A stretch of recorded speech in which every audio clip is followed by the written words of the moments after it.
Sveiki visi, malonu, kad prisijungėte. Lygiai prieš 4 metus, panašių kaip tik metų laiku, jums pristačiau Pilaitės mikrorajoną. Tai yra vienas miegamųjų Vilniaus mikrorajonų, kur mes iš esmės apžvelgėme rajono pliusus, minusus, jo lokacinę vietą bei apžiūrėjome kainas. Visą šią išsamią informaciją jūs galėsite rasti šio video aprašyme. Na, o šiandien norėčiau dar kartelį grįžti į Pilaitę ir pasižiūrėti iš kainų pusės, kaip jos pasikeitė per šiuos 4 metus. Standartiškai kainų apžvalgą norėtųsi pradėti nuo senos statybos, tai yra nuo pat pačių pradžių.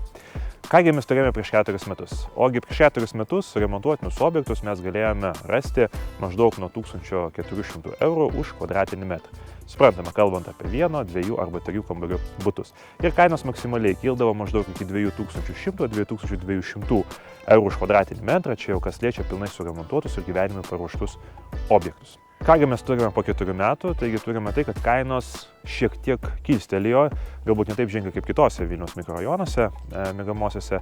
Taigi šiai dienai mes galime remontuotinus objektus surasti taip labai gerai paieškojus maždaug nuo 1700 eurų už kvadratinį metrą, bet vidurkis yra šiek tiek didesnis ir maksimaliai tos kainos kyla už pilnai suremontuotus maždaug apie 2500–2700 eurų už kvadratinį metrą. Suprantama, kalbant apie pilnai paruoštus ir gyvenimui tinkamus objektus.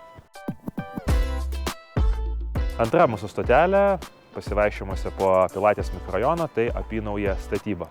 Kągi mes turėjome prieš 4 metus? O prieš 4 metus kainos labai mažai kuom skyrėsi nuo senos statybos. Jos prasidėdavo maždaug nuo 1500–1600 eurų už kvadratinį metrą, suprantama, už remonto reikalaujančius objektus kalbu, ir kildavo maždaug iki 2500 eurų už kvadratinį metrą, tai yra pilnai paruošti gyvenimui objektai.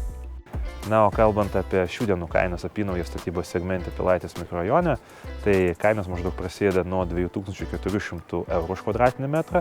Tai čia, jeigu palyginti, kas buvo prieš 4 metus, jau pilnai suremontuotų objektų kainų lygis, ir kyla jos maždaug iki 3000–3200 eurų už kvadratinį metrą. Tai čia, kalbant apie pilnai suremontuotus ir šiek tiek mažesnio ploto objektus, na, o didesni ploto objektai kainuoja iki 3000 už kvadratinį metrą. Trečias įstojimas ir paskutinis Pilaitės mikrorajone tai yra nauja statyba. Prieš 4 metus naują statybą, ypač dalinę apdailą, jūs galėjote pradėti ieškoti maždaug apie 2000 eurų už kvadratinį metrą. Pasitaikydavo ir pigesnių, didesnių ploto variantų. Na, o jau pilnai suremontuotus antrinėje rinkoje jūs galėdavote rasti maždaug apie 3000 eurų už kvadratinį metrą. Kągi mes turime šiai dienai, ogi kainos pasikeitė kardinaliai. Dalinę apdailą jūs galite pradėti ieškoti maždaug apie 3000 eurų už kvadratinį metrą.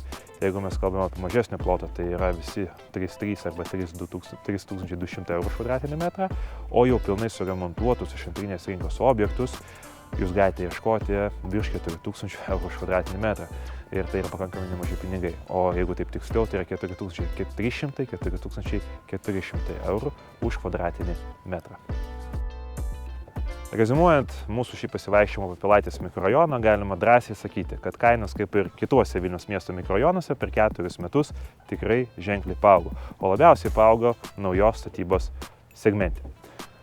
Ačiū Jums labai uždėmesį, malonu, kad žiūrite, kad prisijungite. Jeigu Jums kyla klausimų arba šiaip reikalinga pagalba, konsultacija, perkant, parduodant, drąsiai kreipkitės, kontaktai ir nurodyti video aprašymo apačioje.